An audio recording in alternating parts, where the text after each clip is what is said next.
Greetings, my audience. This is Karina, your trusted prophet.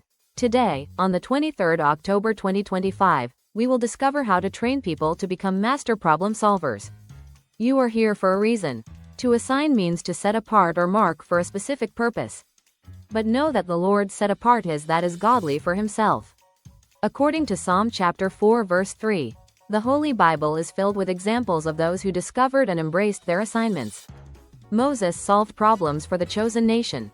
Aaron solved problems for Moses. Jonathan was assigned to David. Jonah was assigned to Ninevites. Ruth was assigned to Naomi. You, too, are assigned to solve problems for somebody out there, somewhere. You are the healer for someone sick.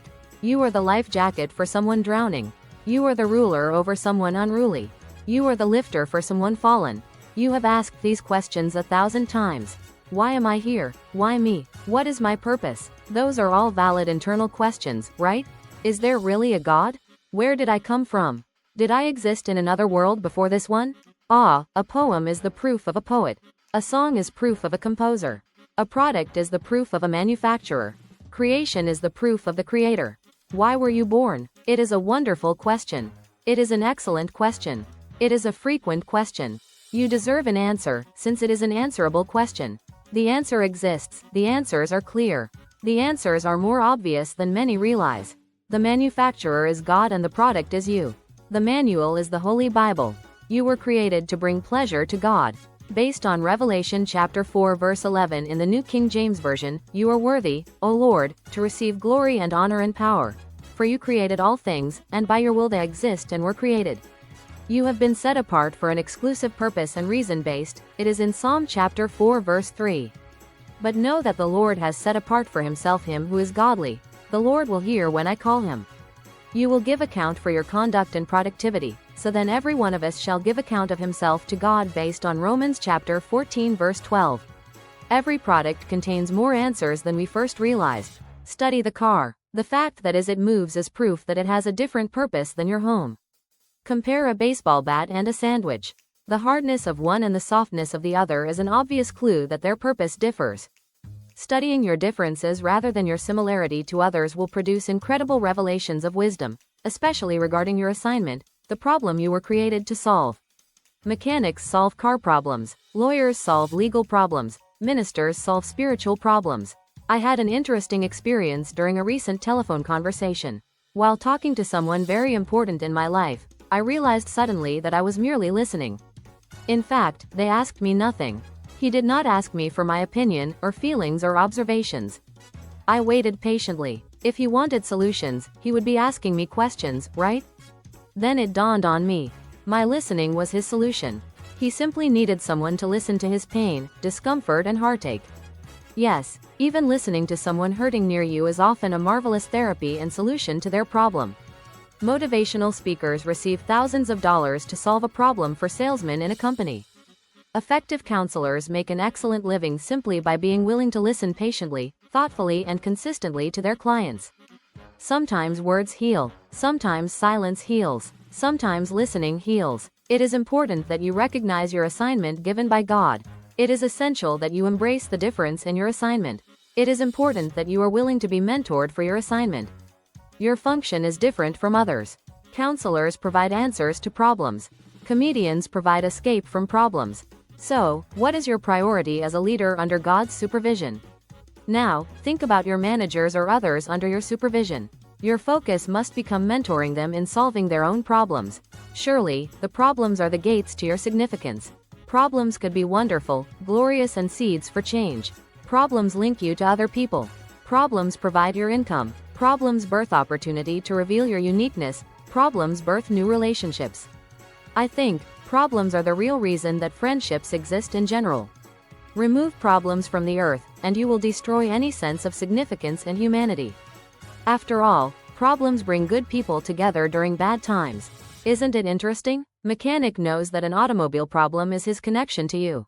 The dentist knows that a tooth problem is his connection to his clients. The problem God created you to solve on earth is called your assignment. Train your children and managers to become master problem solvers. This is one of the secrets to becoming an uncommon leader. My audience, the Holy told me how to anticipate and avoid unnecessary conflicts. I understood that many battles produce little reward. Identify quickly those who are difficult to please. Be honest in this process. In my opinion, based on revelations from the Holy One, contentious people are deadly. Number 1. Conflict distracts you from your dreams and goals. By the way, a contentious person often considers themselves very honest and upfront. In fact, they usually take pride in telling you the way they really are. Subconsciously, they are often modeling someone in their life, for example a father or a mother, who accomplished their goals through intimidation. Subconsciously, they admire this person and have decided to follow that pattern, failing to see the losses created through this kind of attitude. Number 2. Nothing is more harmful to a person or a company than a contentious person or employee. When an employee cannot get along with other employees, profits are lost. The employee becomes costly, focus is broken, and other employees become emotionally fragmented. Important projects are delayed. So it is the same with the contentious husband in the household or a relative who is causing an argument. Controversial friends are a disaster. Number 3. Contentious people destroy the momentum, bonding and synergy that agreement can create. Romans chapter 16 verse 17 explained how to avoid divisive persons. Now I urge you, brethren, to note those who cause divisions and offenses, contrary to the doctrine which you learned, and avoid them. Well, this is an important instruction from the Bible that we must not forget. Number 4. A contentious person is always a door for Satan to launch every evil work in an organization and in families. Let's read the James chapter 3 verse 16 in the New King James Version. For where envy and self-seeking exist, confusion and every evil thing are there. Number 5. Contentious people often sabotage the work of God. The number 1 reason that missionaries do not stay on the mission field is their inability to get along with other missionaries. Think about it. Missionaries, who should be obsessed with sharing the gospel, often return home because of their failure to create harmony and an environment of agreement. The same could be at home, at your workplace, in your office, or within your marriage. Number 6. Contention is contagious. When someone permits the spirit of conflict and disputing to enter their life, they will influence and affect everyone around them. I have seen a happy, peaceful household turn argumentative within 30 minutes when a contentious person entered the room. That person carried the spirit of contention with them. Number 7. You can succeed almost anywhere else, except with a contentious person. Let's go over Proverbs chapter 25 verse 24 in the New King James Version. It is better to dwell in a corner of a housetop than in a house shared with a contentious person. The conflict begins with a person and not merely an issue itself. Let's identify who are your troublemakers. Contentious people are in total opposition to the law of agreement, the greatest law of success on earth. Let's read Ecclesiastes chapter 4 verses 9 to 10. 2 are better than 1, because they have a good reward for their labor. For if they fall, one will lift up his companion, but woe to him who is alone when he falls, for he has no one to help him up. Contentious people discuss situations that do not involve themselves. This is one evidence of a contentious person. They discuss the business of others.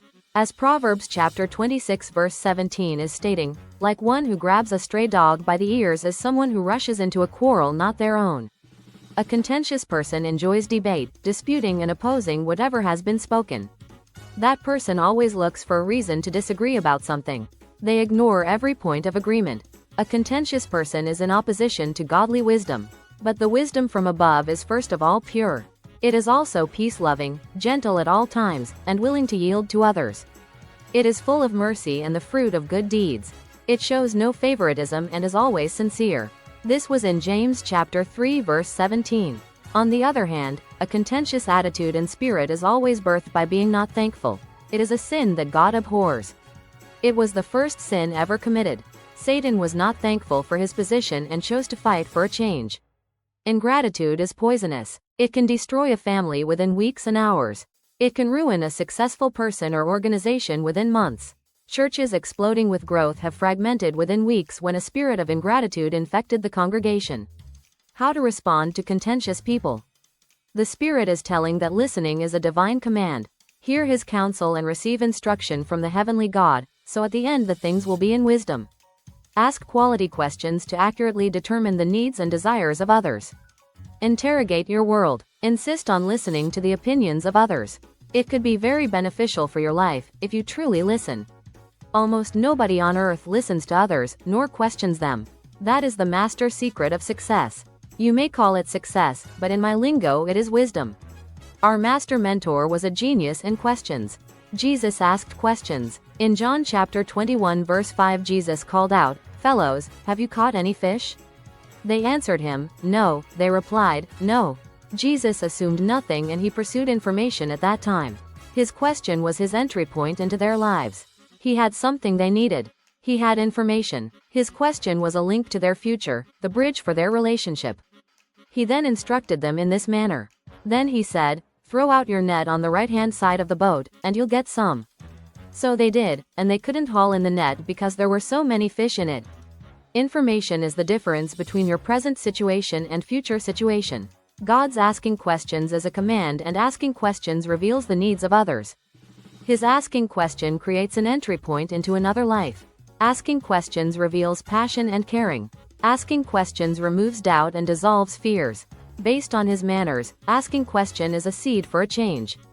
Jesus pursued information. Ask quality questions continually. What are your family members need today?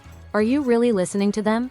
Most family members or employees feel that their bosses or husbands really do not hear their complaints or concerns. Most people do not interpret them correctly. Create your information system by asking questions regarding their needs and desires. What are your family members' needs today? Beloved, this is Karina, your trusted prophet.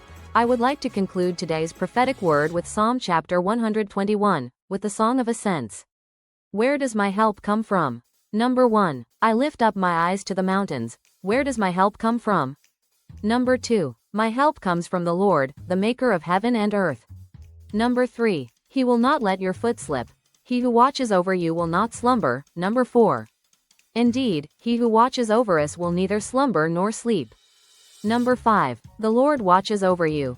The Lord is your shade at your right hand. Number 6. The sun will not harm you by day, nor the moon by night. Number 7. The Lord will keep you from all harm. He will watch over your life. Number 8. The Lord will watch over your coming and going both now and forevermore. You may turn Psalm chapter 121 into a small prayer tonight. Today's prophetic word was how to become a master problem solver with quality questions and the ability to listen. Thank you for watching, learning, liking, sharing and subscribing for the upcoming prophetic word. Be well and stay in peace. Till I talk to you again. Thank you.